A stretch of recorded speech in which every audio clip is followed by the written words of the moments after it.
The ruin of Castle Urquhart in the highlands of northern Scotland dominates the shore of a lake shrouded by mystery. The murky waters have hidden a persistent and puzzling tale for 1,400 years. The lake is called Loch Ness. It is said that here lives a monster that can make the surface of a lake boil with foam.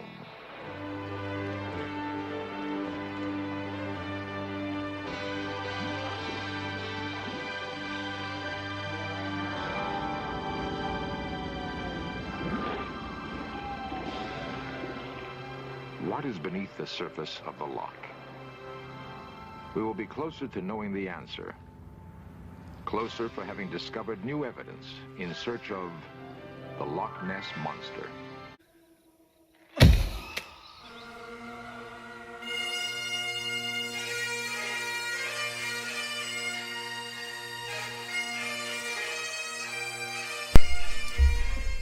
The venerable man, St. Columba, was living for some days in the province of the Picts. On one occasion, in the year 565, he was obliged to cross the Lake Ness, today known as the Loch Ness. And when he reached the bank of the lake, he saw some of the inhabitants burying an unfortunate man. The saint inquired what had happened.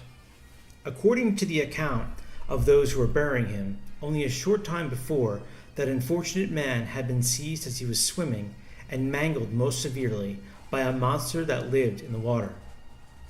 His wretched body was drawn away from the beast by a hook cast out by those who came to his assistance in a boat. However, it was too late, and the man died. The blessed saint, on hearing this, was far from being dismayed. Instead, he directed one of his companion monks to swim to an inlet of the loch a short distance away, to a place where a cobble was moored. Then he should row back with the fishing boat so that the saint might cross the river in it. Hearing the command of the excellent man, Lunye Mokimin obeyed without the least delay, ignoring every warning from the frightened inhabitants who had gathered about the banks of the lake.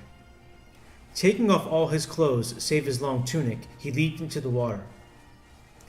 But the monster, far from being satiated by the mouthfuls he had taken from his last victim, was only roused for more prey.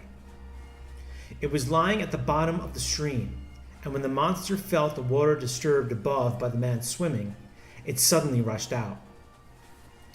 Giving an awful roar, the Loch Ness Monster, for that is what it has come to be called, darted after him, with its mouth wide open as the man reached the middle of the river stream. Then St. Columba, observing this, raised his holy hand, while all the rest, his own monks as well as strangers, were stupefied with terror.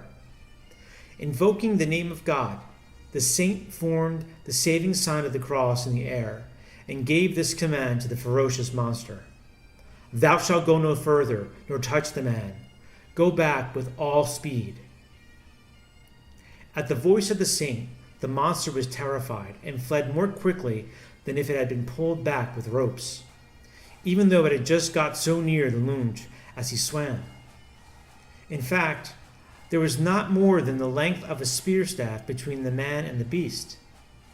Then, the monks, seeing that the monster had gone back, and that their brother loons returned to them safe and sound in the boat he faithfully got and delivered, were struck with admiration, and gave glory to God in the blessed saint. And even the barbarous heathen Picts who were present were forced by the greatness of this miracle, which they themselves had seen, to magnify the God of the Christians. And so there were many conversions worked by this miracle of a saint. We know about St. Columba's encounter with the Loch Ness Monster because it was faithfully recorded by of his 7th century biographer, St. Adminan, in his work, The Life of St. Columba. This is the first written account of the Loch Ness Monster. After the monster retreated on the command of St. Columba, it never harmed another man. However, there have been numerous sightings over the centuries. This is the first recorded account of the famous Loch Ness Monster. The episode was written by Adminan, the 9th abbot of the Abbey of Iona, founded by St. Columba.